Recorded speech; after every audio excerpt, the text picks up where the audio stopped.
मराठा समाजाला न्याय मिळावा, आरक्षण मिळावे या भूमिकेचे भारतीय जनता पार्टीने समर्थनच केले आहे। समाजाने केलेल्या आंदोलनामध्ये अथवा कायदा करताना मराठा समाजाला अधिकचे मिळावे या त्यांच्या मागणीला सभागृहामध्ये आम्ही सगळ्यांनी समर्थन दिले आहे।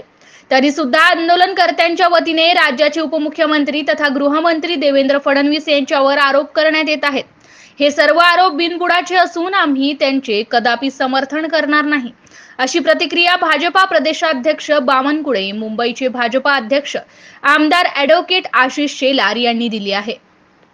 मनोज जरांगेंचा आता तोल सुटत चाललेला आहे।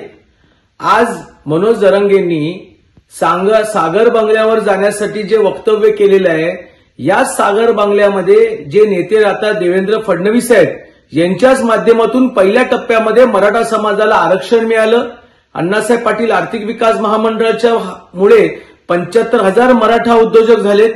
तर सारथीमधूनच आज महाराष्ट्रामध्ये आणि कित्येक परदेशामध्ये मुलं शिकतेत, पीएचडी केलेत। आता जरांगेंचं एक एक पत्ता उघड होत असताना जे त्यांच्यावरती टीका करतात त्यांच्याबद्दल त्यांनी बोललं पाहिजे। फडणवीस साहेबांच्यावरती वारंवार बोलून जरांगेंच्या मागचा बोलता धनी कोण आहे हे हळूहळू आता बाहेर पडायला लागलेलं आहे। म्हणून मराठा बांधवांनो, जरांगेंची भूमिका जी आहे ती अयोग्य आहे, मराठा द्वेषी आहेत। जाणीवपूर्वक हे मराठा आणि कुणबीमध्ये अंतर निर्माण करण्याचा प्रयत्न करतात।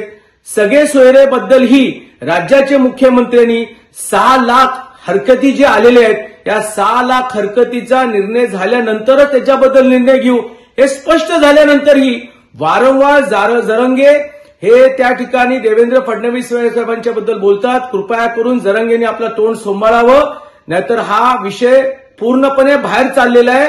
कृपया मराठा समाजाने या विषयावरती गांभीर्याने लक्ष द्यावं।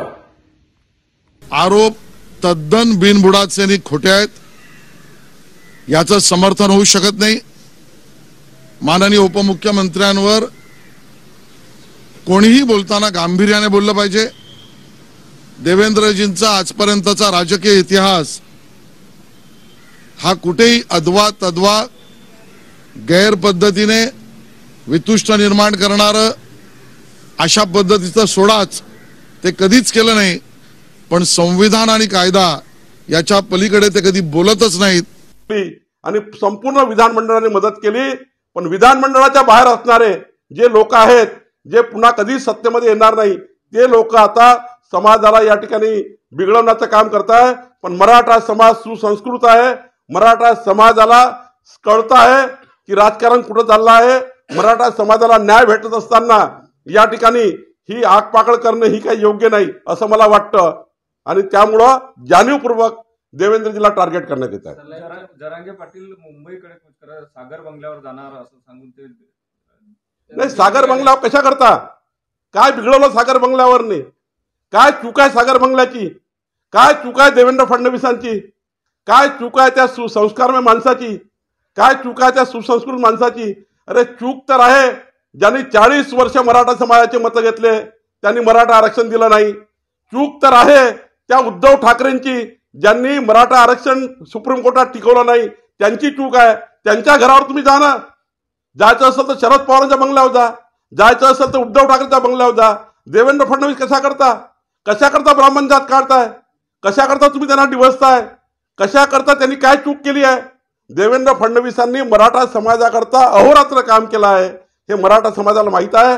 आणि म्हणून अशा प्रकारचे वक्तव्य जे त्या ठिकाणी टीव्ही सुद्धा दाखवू शकत नाही, मीडिया सुद्धा दाखवू शकत नाही, असे वक्तव्य करून या संस्कार महाराष्ट्राला गालबोट लावण्याचं काम सुरू केलं आहे। सलाईनच्या माध्यमातून विष देण्याचा प्रयत्न झाला असा आरोप केला, म्हणून मी सलाईन घेण्याचं बंद केलं जरांगे म्हणाले, आणि एन्काउंटर करण्यात देखील प्रयत्न झाला। चुकीचं आहे।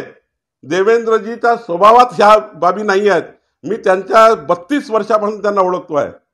देवेंद्रजी उलट जीव कसा वाचेल, मनोज जरांगेंना पूर्ण ताकदीने सिक्युरिटी देण्यापासून त्यांना प्रत्येक बाबीचं संरक्षण देण्याचं काम देवेंद्र फडणवीसांनी केलं, गृहमंत्री म्हणून केलं। आणि त्यांच्यावर या पद्धतीने आरोप करणे, निष्कलंक माणसावर आरोप करणे, हे काही आम्हाला मान्य नाही आहे। खरं तर हा प्रचंड वाईट दिवस महाराष्ट्राच्या राजकारणामध्ये आहे आणि हे या महाराष्ट्राला दुखवणारे वक्तव्य जरांगेंनी केले आहेत। पुरोगामी महाराष्ट्र म्हणून महाराष्ट्राची ओळख राहिलेली आहे. अशा वेळेस जातीपातीच्या याच्यातून आरक्षणाला धरून जातीपातीला आरोप करणं हे कितपत योग्य वाटतं? कुठंतरी जाणीवपूर्वक असे आरोप होत आहेत. देवेंद्रजींची जात काढणे त्यांनी काय ते लहान होणार नाही. देवेंद्रजी आरोप करणे त्यांनी काय ते लहान होणार नाही, त्यांची उंची कमी होणार नाही. पण जरांगेंचं वक्तव्य हे महाराष्ट्राला शोभणारं नाही आहे. मराठा समाज सुद्धा या बाजूने कधी जाऊ शकत नाही. मराठा समाज सुद्धा या ठिकाणी देवेंद्रजीबद्दल असे अश्लील शब्द खपून घेणार नाही. मराठा समाजात सकाळपासून मी माझे फोन येत आहे. मराठा समाज अशा भाषेला, अशा वक्तव्याला कधी मदत करू शकणार नाही. मराठा समाज सुसंस्कृत आहे आणि त्यामुळे देवेंद्रजीबद्दल जे काही बोलले ते या महाराष्ट्राला मान्य नाही आहे. कुठेतरी